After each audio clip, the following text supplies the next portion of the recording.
Saya Cikgu Hani. Kita sambung mengenai pendidikan kesihatan tahun 5 dengan tajuk hari ini ialah kitaran HEAD. Standard kandungan, kemahiran membuat keputusan dalam konteks kesihatan diri dan reproduktif. Standard pembelajaran, mengaplikasikan kemahiran mengira kitaran HEAD serta menjana idea kepentingan mengira kitaran HEAD. Okey, apa itu kitaran HEAD? Kitaran HEAD ialah tempoh berlakunya HEAD yang pertama hingga HEAD yang seterusnya.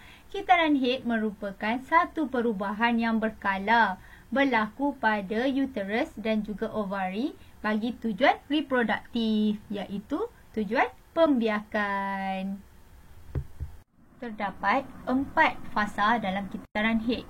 Yang pertama ialah fasa kedatangan HEAD, yang kedua fasa pembaikan, yang ketiga fasa subur dan yang keempat ialah fasa pra-HEAD. Okey, seseorang perempuan yang normal akan mengalami kitaran HEAD kira-kira 28 hari. Tempoh kitaran HEAD bagi seseorang adalah berbeza.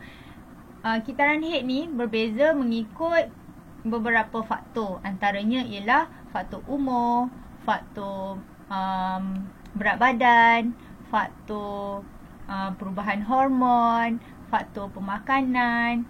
So, kamu jangan sesekali menyamakan kitaran HEAD kamu dengan kawan-kawan. Fasa 1 ialah fasa kedatangan HEAD. Ianya berlaku pada hari pertama hingga hari ke-7. Tapi tak sama dengan setiap orang. Ada sesetengah orang, fasa kedatangan HEAD-nya ialah 5 hari. Ada yang 8 hari, ada yang 10 hari. Semuanya bergantung kepada individu tersebut. Apa yang terjadi pada fasa ni? Cuba tengok gambar kat bawah. Okey. Lapisan dinding uterus, salur darah dan ovum yang tidak disenyawakan akan luluh dan akan disingkirkan menjadi darah HEAD pada setiap bulan. Okey, darah HEAD akan keluar melalui betul, melalui faraj. Okey. Fasa 2 ialah fasa pembaikan. Berlaku pada hari ke-8 hingga hari ke-11. Apa yang berlaku pada fasa ini ialah penebalan dinding uterus.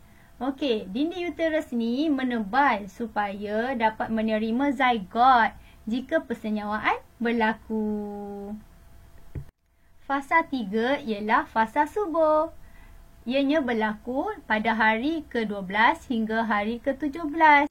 Fasa subur ni ialah fasa ovulasi. Apa tu ovulasi? Ovulasi ialah proses ovari melepaskan ovum untuk disenyawakan. Pada waktu ni juga dinding uterus akan terus menebal supaya bersedia untuk berlakunya penempelan. Fasa 4 merupakan fasa pra-HEAD, iaitu fasa terakhir dalam kitaran HEAD. Berlaku pada hari ke-18 hingga hari ke-28. Okey, apa yang berlaku pada fasa pra-HEAD ni ialah penebalan dinding uterus berterusan jika ada persenyawaan. Namun, jika tiada persenyawaan, dinding uterus ni akan mula luluh dan akan menjadi HEAD balik. Okey, faham? So, kitaran tu akan start balik dari fasa pertama hingga fasa keempat jika tiada persenyawaan. Mengira kitaran haid. Berikut ada kalender pada September 2020. Yang bertanda pangkah menunjukkan fasa haid. Manakala yang berwarna hijau adalah merupakan fasa subur. Seterusnya berikut ditunjukkan kalender pada Oktober 2020.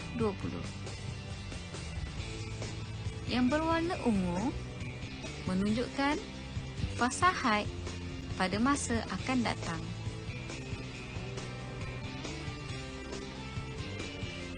Okey, tadi kamu dah tengok kan video mengenai cara nak kira kitaran HEAD. Betul? Sekarang kita bincang pula apa kepentingan kamu mengira kitaran head ni. Yang pertama, kamu dapat mengesan masalah kesihatan dan boleh terus jumpa doktor jika kitaran head kamu terlalu cepat atau terlalu lambat. Dan yang kedua, jika head kamu melebihi 15 hari ataupun terlalu sikit. Jika kedua-dua ni terjadi, boleh terus jumpa doktor.